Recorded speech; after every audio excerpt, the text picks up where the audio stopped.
Graduated 1999 from BE Mechanical. Thank you. Okay. We had a great design contest. 25 ideas came in on what kind of things to display at the museum. So first, a big round of applause for all the wonderful entries we received. I'm going to now give it to Dr. Raj to talk about some of the entries and just their judging experience. Thank you, Vijay, and thank you, Akila. So the three judges, so we were the team that looked at all the submissions that came in. There were 25 strong submissions. And then I should say that Professor Bella Bose was the lead of the team who coordinated the multiple discussions that we had. So I guess judging any competition of this kind, you need to have some criteria to base your decisions on. So what we ended up doing was that after several discussions, we used several metrics. We came up with 5 metrics. So this is going to be a museum for, in honor of Professor GRD, who has made a huge impact on the lives of thousands of people, hundreds of thousands of students in the state, and the state of knowledge in Tamil Nadu. So the metrics we used were, is the proposed exhibit feasible? Right? Can it be built? The second one was that how interactive is the exhibit for people who come into the museum to look at these exhibits? Thirdly, how much learning can be obtained by people who actually view the exhibit, interact with the exhibit. So we called it learnability. A fourth dimension was maintainability. Right? You can actually build something, but in a couple of days it breaks. Then it could be very costly to replace. So maintainability was the fourth criterion. The fifth criterion was that was one of appeal across age groups, across genders, across educational levels and such. So to summarize, the 5 criteria were feasibility, interactability, learnability, maintainability, and appeal. So the judges, we evaluated all the submissions across these 5 dimensions. We had comments on top of that. After multiple discussions, I guess we had the pleasure of choosing 3 winners. So that's what we did. I guess as you could probably notice, all 3 of us are professors. We are used to grading stuff, and this was actually a very pleasant job for us to be doing. So without further ado, so let me pass the microphone to Professor Feroz. He's going to actually declare the second runner-up because this is Sochi Olympics time. I guess this will be the bronze medal award winner.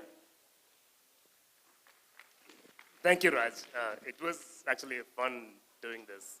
So to make it short, the second runner-up is Prabhakar Annamalai. He's from 87 batch, and the award is the project is Digital Avatar. Is there anybody? Can someone from 87 come and collect it on behalf? 87 batch. Yeah, sorry. He's from 87 to 91. Okay. Yep. On behalf of... So he's currently in Coimbatore. Aras will make sure it's delivered. Thank you. Prabhakar was my classmate, and he submitted 8 of the 25 submissions. Thank you, Dr. Feroz. Now I call upon Dr. Raj to announce the first runner-up. Yeah, I should have noted that all the 25 exhibits, you can see the summaries of those posted right outside the main entrance to the banquet hall here. So you should be able to actually see a summary of those. So it's my pleasure to announce the first runner-up, also called the Silver Medal Award winner, goes to the project titled Digital Audio Inside Out. This was submitted by a team from the 1989 ECE batch, led by 89 ECE, come on. So the authors were Ganesh Devaraj and Ramesh Ramani. Congratulations. Thank you. Congratulations.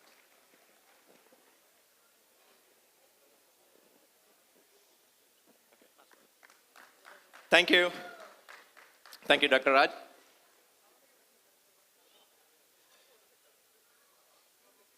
Next, I call upon Dr. Bose to announce the winner of the contest. Before I announce the winner, you all agree that PAG has talent. Do you agree? Yes.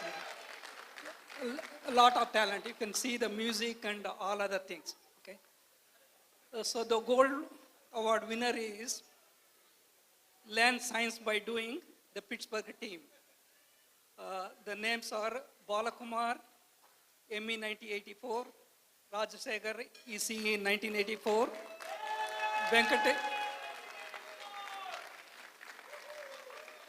Venkatesh, ME 1984.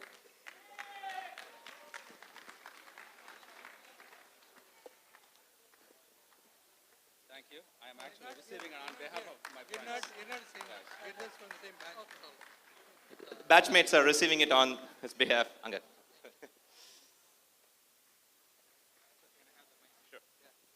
So first of all, we have about 16 of us here from 1984 batch. So this reward is we are receiving on behalf of our friends from Pittsburgh. Thank you. Thank you very much. I hope all of you had fun designing this, and we'll make sure all the digital copies also reach the organizers in the museum. Next, can you switch the slides, please? I'd like to invite Dr. Raj for our next segment of the program. So one thing I want to mention about Dr. Raj is he also directs 2 General Motors and Carnegie Mellon University labs on vehicular information technology and autonomous driving. You know, you must have heard and seen a lot of it in the news. So we are very honored to have him here share some information on that with us here. Dr. Raj?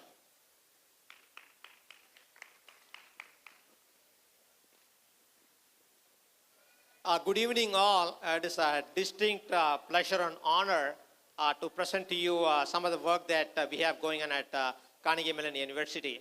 As an alumnus of PhD Tech, I represent the 1979-84 PhD Tech batch, the same batch that just got the winning award for the exhibit contest as well. So note that we don't mention the branch. I'm told that just for our batch alone, it does not mention the branch that we belong to. It's actually very fitting in the sense that within our batch, we are kind of extremely tightly knit, and we really don't distinguish between batches and between batchmates and branchmates. So we consider it to be like one single batch, so we represent the batch. So proud to represent the batch. So I'm standing between you and some good music, so I'll try to be brief. So I'm going to be talking about autonomous vehicles. You may have seen different names for that entity, driverless vehicles, vehicles that drive themselves. Let me give you a sense for what we are doing at Carnegie Mellon, assuming technology works. It does work. So let's talk about society and the impact that automobiles have on society at large. So it turns out that more than 1.2 million people die every year from automotive accidents. This is every year, right? As more Indians become prosperous, buy more cars, you can expect this number to only go up. Secondly, in the US, the average American commutes for about 51 minutes per day to and from work. People who live in the Bay Area, 51 is a very nice commute. But actually, you can imagine that 51 minutes, about 70% of cars driven in the US for work, exactly one person is in the car, right? That person is driving, so 51 minutes of every day, of work day, is basically wasted by the person driving, nothing productive happening, just going from point A to point B. Thirdly, the senior citizens, particularly, I guess, we men have too much fun. We die sooner the women basically live longer, the children grow up, and then actually leave the house, and eventually women reach a point in time when they actually lose their driver's license, at which point in time they lose their mobility, independence, and self-esteem. And the quality of life that they live actually drops exponentially, dramatically. And lastly, the impact of all the traffic jams, the congestion from automotive is very significant, not just in terms of pollution, fuel usage as well. So if you take a step back, a big step back, and look at that picture, it turns out that about 93% of accidents happen due to human error. If humans can be taken out of the driving equation, those accidents, injuries, and deaths should drop dramatically, number one.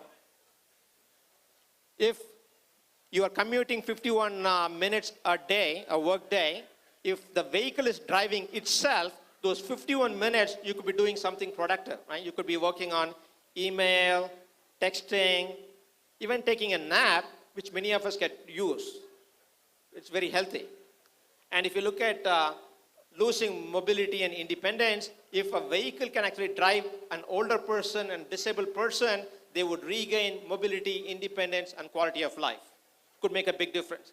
And then with the right autonomous driving technology, you could actually have cars driving essentially at the right speeds. They would know what's going on, avoid traffic jams, and so on.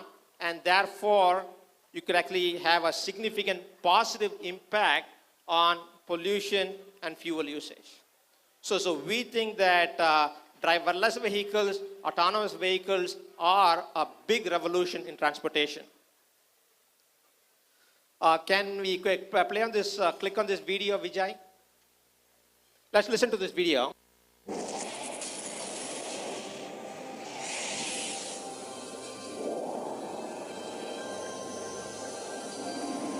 Imagine a car that can drive itself, that knows the rules of the road. Sound far-fetched? Not for the robot wizards at Carnegie Mellon University. They call this car with the brain Boss. I just don't like it. I'd rather drive myself, I think. That's scary. Why? You'd want to be in control. But the Boss is probably a better driver than you or I. Students built it for a Pentagon competition called the DARPA Urban Challenge. And it plied its way through a simulated urban environment without so much as a dinged fender. It was the undisputed champion in 2007. But the team didn't stop there. Down the road to a more precise, refined navigation system. They are supported by corporate sponsors and the National Science Foundation. It's constantly using its lasers, radars, and cameras to see what is going on. It's my turn to go, but I see somebody else coming in. It says, I'm stopping. The latest challenge is programming Boss to valet park. Raj Kumar predicts that in as little as 10 years, this automotive marvel could replace human drivers on the road. The truth is, more and more Americans are paying less and less attention to the task at hand when they're driving. They're texting, they're talking, they're putting on makeup, they're shaving, they're reading a newspaper, or they're talking to a camera. But it can be a real killer. In 2008, 6,000 people died on U.S. highways because of distracted driving accidents. Another 500,000 were injured. But will human drivers be ready to take a back seat? For some, not so much. Oh, no. That's a little dangerous. Others say, bring it on. Oh, that'd be wonderful. Sound like a good idea to me. To cut down on DUI, drunk driving. You just sit back and relax in the car, catch up on news, read email, or even take a nap. And leave the driving to Boss. For Science Nation, I'm Miles O'Brien. So that video was actually shot in 2010. So they actually featured a vehicle that won this competition in 2007, a $2 million prize. And then subsequently, key members from the team and from the runner-up team, which was from Stanford, it turns out, were hired by Google. And since then, we know that Google has had these autonomous driving project as well. But it turns out that competition was the precursor to all of that, and the key people from the CMU team and the Stanford team were the ones who actually started the Google project. So it turns out that, that DARPA Urban Challenge, for the first time in history, made this, to me, seminal point that autonomous driving on congested roads, where the cars have to follow the same traffic rules that you and I have to follow, is doable. It made that seminal point. It basically made the point that autonomous driving is no longer science fiction. It is only a question of when, not if. It made that incredible point. Okay. And it turned out that if you actually look at the details, it was kind of on the easier side of the problem, if you will, no pedestrians. The joke is that nobody volunteered to step in front of these vehicles. No bicyclists, no traffic lights, no failures of any kind. You cannot communicate with it inside or out. You could pretty much spend as much money as you can.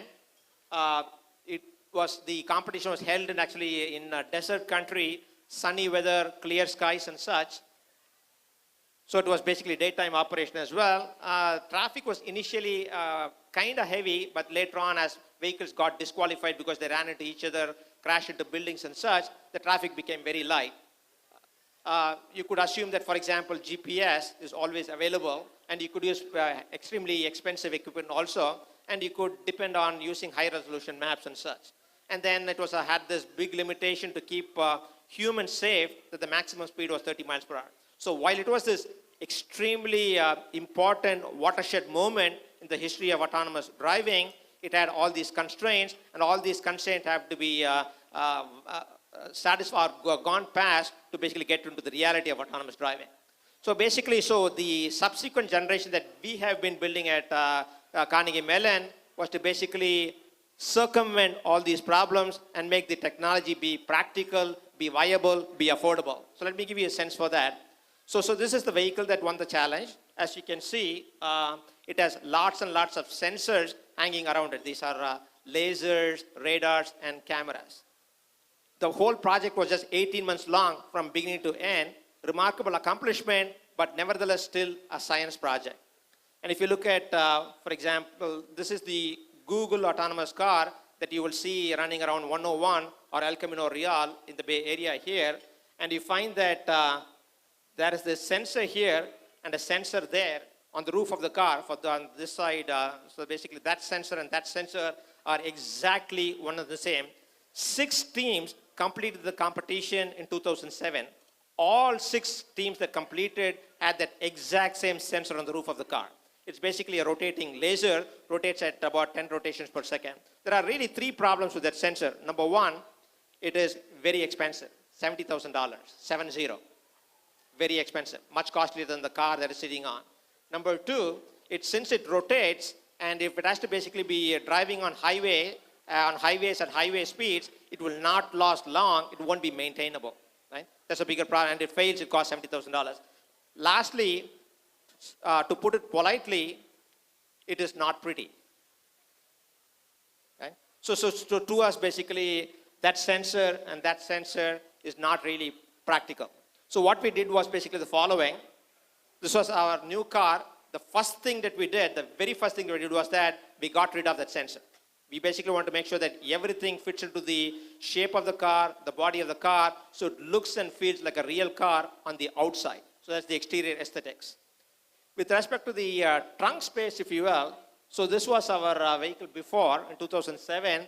It's a huge full-size SUV, Chevy Tahoe, and it was completely taken over by electronic stuff, completely taken over. And then, so this is an earlier version of the Google Prius car. I'm not trying to pick on Google just to give you some comparison points. It basically still has this huge computer sitting in there, keeps your groceries warm. What that does. And then if you look at our trunk now, it's completely empty. You get back your trunk to basically use it for whatever purpose you want to use it. So that's the trunk space. If you look at the interior, the driver and the passenger space, so this was the car from our previous version. There are 2 displays staring at you when you actually sit in the driver's seat. And you have to actually learn how to operate those displays to even drive the car, even manually. Okay? So which is really impractical also. I'm not going to pick on this car. This is actually a car from Europe. I'm not going to pick on that. So in our case, we basically kept the interior extremely clean. If you have been driving, you can sit in there, start the machine, and keep going. So it's very, very normal as well. We did add 2 buttons in there. One button is basically, you'll see it there. That button, if you basically twist it and pull it up, the vehicle goes from manual driving mode to an autonomous driving mode. And if you panic for some reason, you can just reflexively push it down, the vehicle will come back into manual mode. We have multiple ways of doing that as well. So you can go back from manual to autonomous, come back, number one. Number two, because it is a safety critical system, we also added what is called an e-stop button, emergency stop button. If you push that button, everything that we added gets decoupled mechanically, electrically, electronically, and you have basically the stock vehicle that you buy from the dealer's lot. Right? So those are the changes that we made to the vehicle. So if you look from the interior, from the back side, you basically, on the display, this is the display that comes with the car. It's a Cadillac SRX from 2011. You can basically, the display shows what the computer is seeing with inputs from the various sensors. Again, a set of lasers, radars, and cameras. So, and you can, so people sitting in the back seat do not have to miss the action. They get to see it also. Right? So that is just the glamour picture again of the vehicle. So let me just, let's play this video for a few seconds. You just click on the video. Yeah, click on desktop. And then click on this one.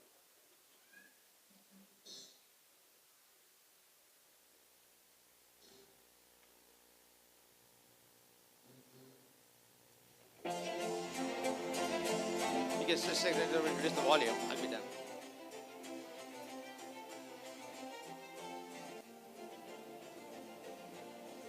So this is a ride that we did on September 4th, 2013, about 3-4 months back. So, yeah, so the engineer sitting in the driver's seat puts the vehicle into autonomous mode by twisting and pulling on that switch I mentioned before. And that from this point onwards, from this parking lot, which is in a township north of Pittsburgh, it will be driving for 33 miles completely autonomously across this parking lot, on side roads, go to a suburban highway with 2 lanes in each direction, a median lane for arbitrary left turns, complex intersections with multiple left-only, right-only lanes, and so on. And then it took an interstate highway for about 18 miles, took an exit ramp, which became an entry ramp to another interstate highway, and then went all the way to the Pittsburgh International Airport, a total distance of 33 miles. Completely autonomously, the whole...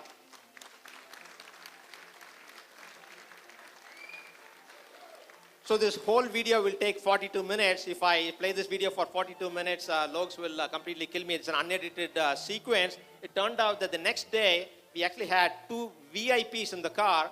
The first one was a gentleman named Bill Schuster, who's the chairman of the United States House Transportation and Infrastructure Committee.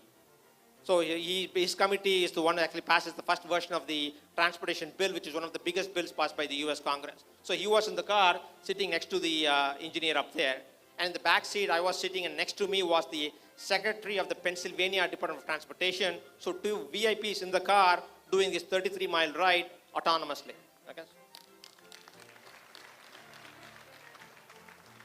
So I guess if you're interested, if you actually go to that website, you'll basically be able to see lots more pictures, lots more videos, a lot more got done that day. So in the interest of time, let me wrap up.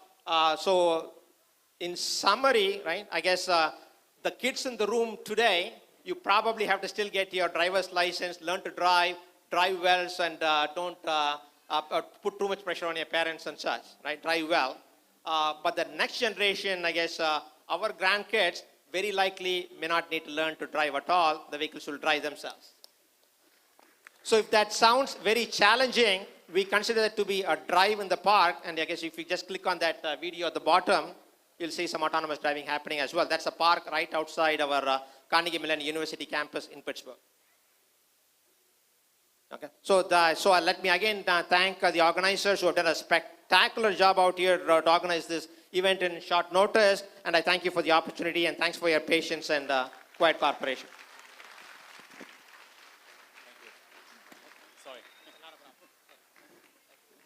Let's give a big hand to Dr. Rajkumar. We're proud that you're an alumni and we can be associated with you. I also want to mention, I don't know if whoever introduced Dr. Rajkumar mentioned this, he's also the president of the North American PhD Tech Alumni Association. So thanks for being here.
ஆடாத மனமும் உண்டோ